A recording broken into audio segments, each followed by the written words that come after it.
Hai Tinker, selamat bergabung dengan kampus virtual di sesi belajar accounting dalam sekejap teori. Di video kali ini, Misi akan berbagi mengenai laporan arus kas. Setelah kita berbicara mengenai laporan arus kas, maka harapannya Tinkers minimal harus bisa memahami apa itu yang dimaksud dengan definisi laporan arus kas, apa itu tujuan laporan arus kas, apa itu klasifikasi laporan arus kas, dan apa saja yang menjadi sumber informasi bagi penyusunan laporan arus kas. Laporan arus kas dapat didefinisikan sebagai laporan keuangan yang menyajikan informasi tentang arus kas masuk, arus kas keluar, dan setara kas suatu entitas selama suatu periode tertentu guna mengkonfirmasi bagaimana entitas menghasilkan dan menggunakan kas dan setara kas yang mencakup aktivitas operasi, aktivitas investasi, dan aktivitas pendanaan perusahaan. Nah, di video, Tinkers bisa lihat bahwa Misi highlight kata setara kas. Yang dimaksud dengan setara kas adalah investasi jangka pendek yang sangat liquid, yaitu mudah ditukar untuk mengetahui jumlah kas dan sangat mendekati jatuh temponya. Yang artinya investasi ini juga menyajikan risiko perubahan nilai, hanya tidak signifikan. Misalnya, perubahan nilai deposito atau tabungan di bank yang diakibatkan oleh perubahan suku bunga. Benar, jika ada perubahan suku bunga, maka jumlah deposito ataupun tabungan kita bahkan secara kumulatif akan cenderung berubah. Hanya saja kita harus akui jumlahnya tidak akan signifikan perubahannya. Bahkan mungkin bagi beberapa di antara kita tidak akan menyadari bahwasanya ada perubahan secara kumulatif yang diakibatkan oleh perubahan suku bunga yang terjadi. Laporan arus kas bertujuan untuk memberikan informasi kepada investor, kreditor, dan para pihak lainnya dalam menilai 4 hal. Yang pertama, menilai kemampuan entitas untuk menghasilkan arus kas masa depan. Yang kedua, menilai kemampuan entitas untuk membayar dividen dan melunasi kewajiban lainnya. Yang ketiga, untuk menilai alasan perbedaan antara laba neto dan arus kas neto dari aktivitas operasi. Yang keempat, menilai transaksi kas dan non-kas atas investasi dan pendanaan selama periode berjalan. Kita bahas satu-satu ya.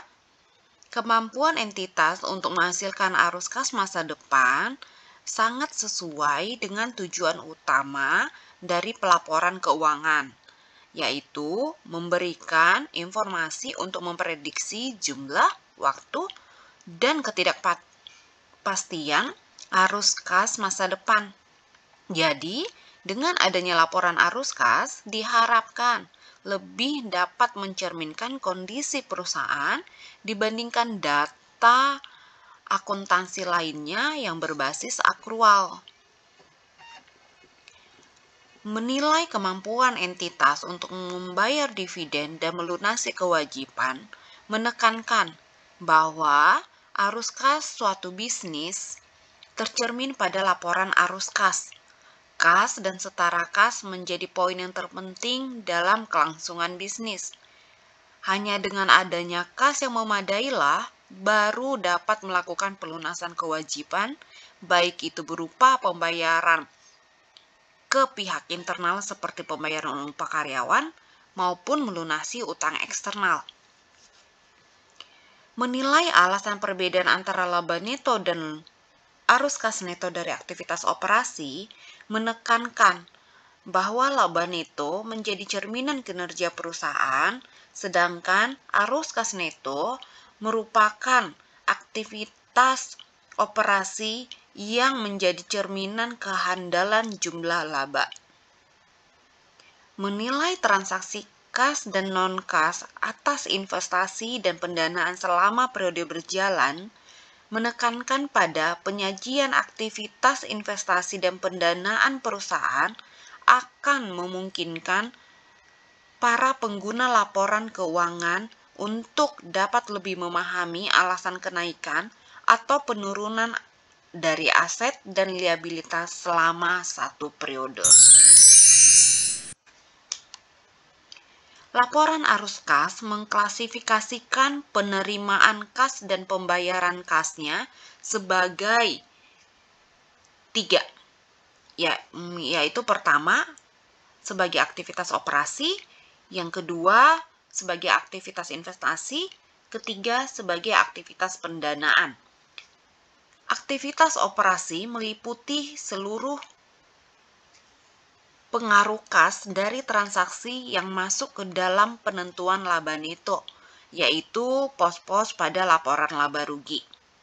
Dengan kata lain, jumlah arus kas yang timbul dari aktivitas operasi merupakan indikator utama dari sejauh mana operasi entitas tersebut menghasilkan arus kas yang cukup untuk keberlangsungan usahanya tanpa jaminan sumber pembiayaan eksternal.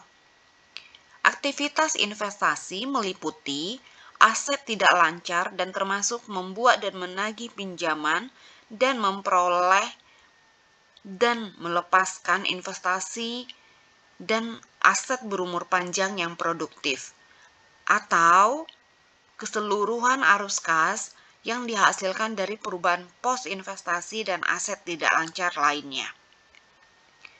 Pengungkapan terpisah atas arus kas dari aktivitas investasi perlu dilakukan guna tercerminnya pengeluaran yang telah dilakukan untuk sumber daya yang diharapkan akan menghasilkan laba dan arus kas masa depan. Aktivitas pendanaan meliputi pos liabilitas dan ekuitas dan termasuk memperoleh kas dari kreditur dan membayar kembali jumlah pinjaman yang dipinjam serta memperoleh modal dari pemilik dan memberi imbal hasil atas investasi para pemodal. Dengan kata lain, aktivitas pendanaan meliputi keseluruhan arus kas yang dihasilkan dari perubahan pos ekuitas dan liabilitas jangka panjang. Pada aktivitas pendanaan, perlu diperhatikan bahwa pengungkapan terpisah atas arus kas dari aktivitas pendanaan perlu dilakukan guna memprediksi klaim arus kas masa depan oleh penyedia modal ke perusahaan. Jadi Thinkers, dari ketiga klasifikasi laporan arus kas yang telah Misi sebutkan, kita dapat menyimpulkan bahwa arus kas neto dari aktivitas investasi dan pendanaan dilakukan dengan melakukan analisis laporan keuangan guna menemukan kenaikan atau penurunan pada kas, di mana hal ini sangat berbeda dengan arus kas neto dari aktivitas operasi yang menganalisa pos-pos pada laporan laba rugi. Adapun sumber informasi terperinci dalam penyusunan laporan arus kas ada 3, yaitu 1. Laporan posisi keuangan komparatif, kedua laporan laba rugi tahun berjalan atau terkini, ketiga data transaksi terpilih. Laporan posisi keuangan komparatif sebagai sumber informasi terperinci diharapkan dapat memberikan informasi terkait jumlah perubahan aset, liabilitas, ekuitas dari awal sampai akhir periode. Laporan laba rugi tahun berjalan atau terkini sebagai sumber informasi terperinci diharapkan dapat menyajikan data untuk penentuan jumlah kas yang diperoleh atau digunakan dari operasi selama periode yang bersangkutan. Data transaksi terpilih yang biasanya dari buku besar diharapkan dapat memberikan informasi terperinci tambahan yang diperlukan untuk menentukan bagaimana memperoleh atau menggunakan kas selama periode yang bersangkutan. Terdapat 3 langkah utama dalam menyusun laporan arus kas, yaitu 1. Menentukan perubahan pada kas, yang kedua, menentukan arus kas neto dari aktivitas operasi, yang ketiga, menentukan arus kas neto dari aktivitas investasi dan pendanaan. Menentukan perubahan pada kas sebagai langkah pertama dalam menyusun laporan arus kas merupakan prosedur yang bersifat sederhana karena dilakukan dengan menghitung selisih antara awal dan akhir saldo kas melalui pemeriksaan laporan posisi keuangan komparatif.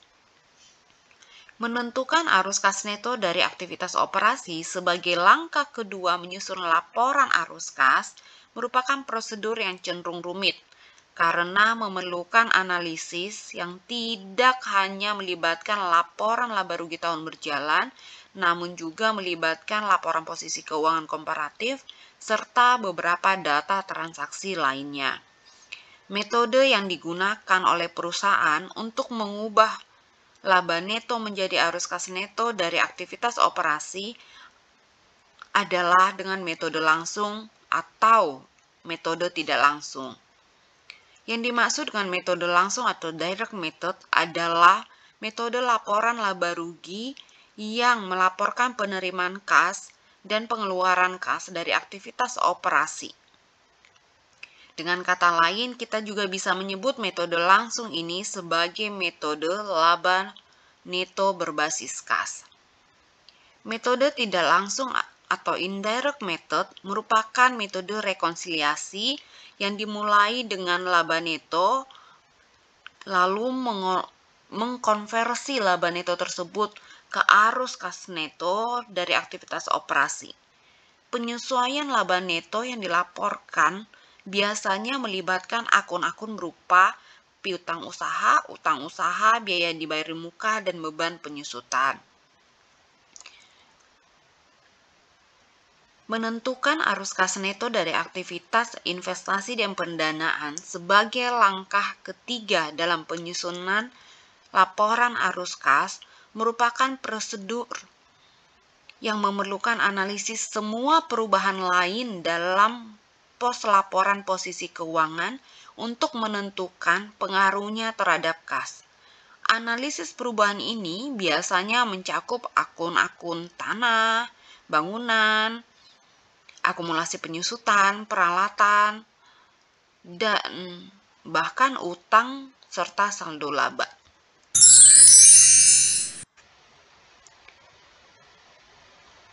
Berikut ini misi juga menampilkan format laporan arus kas yang paling umum disajikan oleh para penyusun laporan keuangan. Tentu saja, sebelum ke tahap laporan akhir seperti yang misi sajikan di video ini, para penyusun laporan keuangan harus melewati tahapan pengklasifikasian setiap data yang berasal dari berbagai sumber informasi yang tadi telah misi sebutkan, untuk kemudian dapat disusun dan disajikan pada laporan arus kas. Pada versi penyusunan laporan arus kas secara konvensional, kita sering mendengar kata kertas kerja atas laporan arus kas. Lalu, apakah kertas kerja itu bersifat wajib? Yang bisa misi sampaikan adalah, bagi perusahaan, kertas kerja ini sangat bersifat opsional. Terlebih lagi di era sekarang yang telah serba digital dan kita dapat menggunakan aplikasi akuntansi dengan sangat mudah. Sedangkan bagi student atau bagi thinkers yang masih mahasiswa, pelajar, maka masih sangat perlu mempelajari dan menguasai penggunaan kertas kerja ya. Oke deh, sebelum menyudahi video kali ini, misi merasa perlu menyampaikan beberapa catatan penting yang sebaiknya thinkers pahami. Yaitu, dalam proses penyusunan laporan arus kas, biasanya akan muncul beberapa masalah yang cenderung konsisten kemunculannya. Misalnya, 1. Masalah saat penyesuaian terhadap saldo laba neto. Penyesuaian yang paling umum terhadap laba neto pada laporan arus kas yaitu melibatkan beban penyusutan, perubahan pajak penghasilan tangguhan, metode ekuitas akuntansi, khususnya terkait perubahan investasi dalam saham biasa, dan kompensasi berbasis saham. Masalah yang sering muncul yang kedua adalah terkait piutang usaha. Penyajian piutang usaha dengan metode tidak langsung dengan menyajikan penyisian piutang tidak tertagih. Dan ketika kita menyajikan piutang usaha dengan metode langsung, maka kita tidak menetokan penyisian piutang tidak tertagih terhadap piutang usahanya. Nah, kedua poin itu perlu dicatat ya, Tinkers, ketika kita berhadapan dengan akun piutang usaha dalam penyusunan laporan arus kas. Yang ketiga, terkait pengungkapan, penyajian laporan arus kas tetap harus menyajikan pengungkapan transaksi non-tunai yang signifikan dan kejadian lainnya yang tidak termasuk dalam laporan arus kas, namun termasuk pada laporan posisi keuangan dan laporan laba rugi. Jadi dengan kata lain, kita harus menghilangkan persepsi bahwa data atau laporan atau akun atau informasi yang bersifat non-tunai yang terdapat di laporan keuangan tidak penting ketika kita menyusun laporan arus kas. Jadi hilangkan persepsi itu ya. Jadi keseluruhan laporan atau informasi yang terdapat dalam laporan keuangan, terlebih yang sangat signifikan angkanya, itu tetap penting dalam proses penyusunan laporan arus kas. Dan berikutnya, secara teori dan praktik, pembahasan laporan arus kas akan selalu memunculkan pertanyaan, apa sih perbedaan laba neto dengan arus kas neto dan mengapa laba neto dan arus kas neto itu penting? Nah, buat Tinkers yang juga punya pertanyaan yang sama, silakan cari tahu di video berikutnya yang berjudul laba neto versus arus kas neto ya Tinkers. Oke deh Tinkers, sekian dulu ya penjelasan dari misi dan kampus virtual team. Semoga penjelasan dari misi kali ini bermanfaat khususnya buat kalian yang memang sedang mencari pembahasan tentang laporan arus kas.